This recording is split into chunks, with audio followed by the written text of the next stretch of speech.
in 1788, when the United States was barely a country, Right. Was having its sailors taken as slaves by the Barbary states, the states of the Ottoman Empire in North Africa. Tripoli. Tripoli, The shores of Tripoli. Shores of Tripoli. And its people, its ships stopped, its crews carried off into slavery. We estimate 1.5 million European and American slaves taken between 1750 and 1815. Jefferson and Adams went to their ambassador in London and said, why do you do this to us? The United States has never had a quarrel with the Muslim world of any kind. We weren't in the Crusades. We weren't in the war in Spain. Why do you do this to our people and our ships? Why do you plunder and enslave our people? And the ambassador said very plainly, Mr. Abdul Rahman said, because the Quran gives us permission to do so, because you are infidels. And that's our answer. And Jefferson said, well, in that case, I will send a navy which will crush your state, which he did, and a good thing too.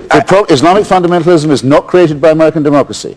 It's a lie to say so. It's a masochistic lie, and it excuses those who are the real criminals, and it blames us for the attacks made upon us. Don't have anything to do with this mentality. The argument that we're there fighting them so that they won't come and fight us is a bullshit equally argument. ridiculous argument. Fight them everywhere. You ask anyone in London this summer whether they felt that the attacks weren't coming to them, and they'd have said, no, that argument's absurd. Of course, that they are going to be attacking all over the world, be it Morocco, Istanbul, London, and those countries. And Mr. Blair says, we'll fight them everywhere they do. Is there not a difference between... We'll fight them everywhere they do. I know they hate us anyway. I agree. They hate us anyway. But there's a big difference between... Who hates you? Muslims hate you? Well, I think everybody in the world hates us now.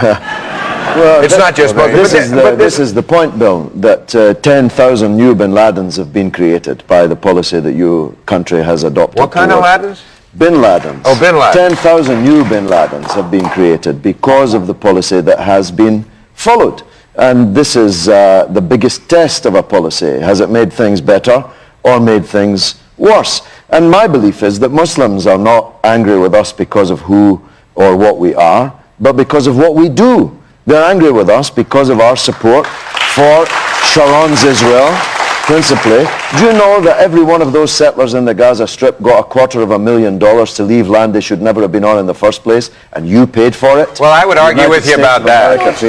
Do you really think that if America pulled all of its bases out of Saudi Arabia, fulfilled all the conditions that Al-Qaeda has said in the past that it wanted, that suddenly you'd see no more Al-Qaeda attacks around the world? I'm not advocating negotiating with bin Laden and Al-Qaeda. I want you to negotiate. Why not? I want you to negotiate with the Muslims who haven't joined them yet, but who might join them tomorrow or the next day. But excuse me, Mr. Marr, I have to, if you let me say this, I won't want to say anything more on this show. What Mr. Galloway has just said is quite false. Mr. Galloway trades a better set of manners when he's in Los Angeles from the one that he exhibits when he's in, say, Syria on state television, when he praises the martyrs and the jihadists and the 150 or so operations they conduct every day in Iraq. He goes there to stir it up, and then he comes here to tell us, watch out, they're being nasty. That's, I think, disgraceful. Wow, that's what Arafat used to do. And then it seems to me that, I don't know if it does to you, Mr. bin Laden is a kind of one-of-a-kind guy. I don't think there are 10,000 people like him. And if they're clones of him, suppose there are that many clones, where does he come from? What did American policy do to make him declare war on us? Policy invented him. I'm astounded at that. It was the United States who invented bin Laden. They sent him to Afghanistan. They gave him money and guns. Jimmy Carter and Ronald Reagan, the president who was being praised by your on the one hand but on the other author a minute ago. Ronald Reagan paid for bin Laden.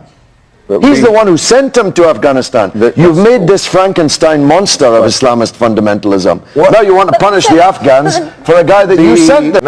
You talked about the hijackers. They found out that of the hijackers, only the guys who were actually flying the planes had completely shaved their bodies. In other words, they were ready to meet their maker and get the virgins. The other guys, they think, because they weren't shaved, were duped into the mission. They didn't know it was a suicide mission. They thought they were going to Disneyland. They should have consulted the Israeli line and the Talmudic line on this, because they would have found that with every 72 virgins that they get in paradise, they also get 72 mothers-in-law. So perhaps in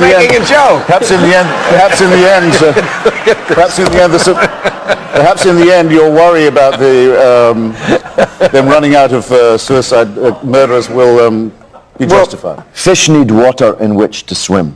The water in which these fish are swimming is created by the perceived injustice of our policy towards the Muslim world, towards the Israel-Palestine question, towards the propping up of the corrupt kings and puppet presidents of the Arab world, towards the whole issue of Iraq. This is the water in which these people swim. That's what we have to dry up if we're going to deal with these people. But on the subject of terrorism, Bill, why do you have a terrorist attacking Casablanca in that Florida case? is full of people who have harbored terrorist designs upon Cuba for almost 40 years.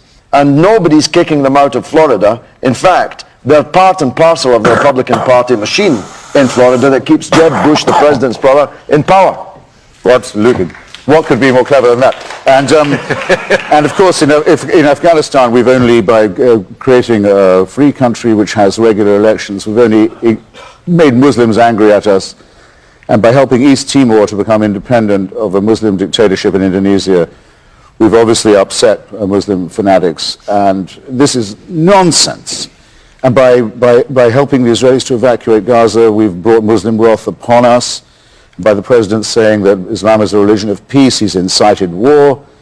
And it goes back, as I say, to the initial beginnings of Islamic fundamentalism. The first attack on this country was in 1788 by Muslims who said the Quran gives us the right to punish and enslave infidels. That is bin Laden's ideology.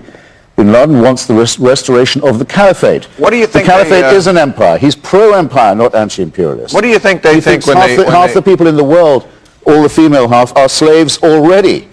He's for the banning of all music, all books, all philosophy. This is because he cares about the Palestinians? No. Anyone who believes this is a fool. Nobody's talking here for bin Laden. I'm talking about the people who might support him tomorrow. I'm talking about the people who are so angry that they're being drawn to this obscurantist medieval savagery of bin Ladenism.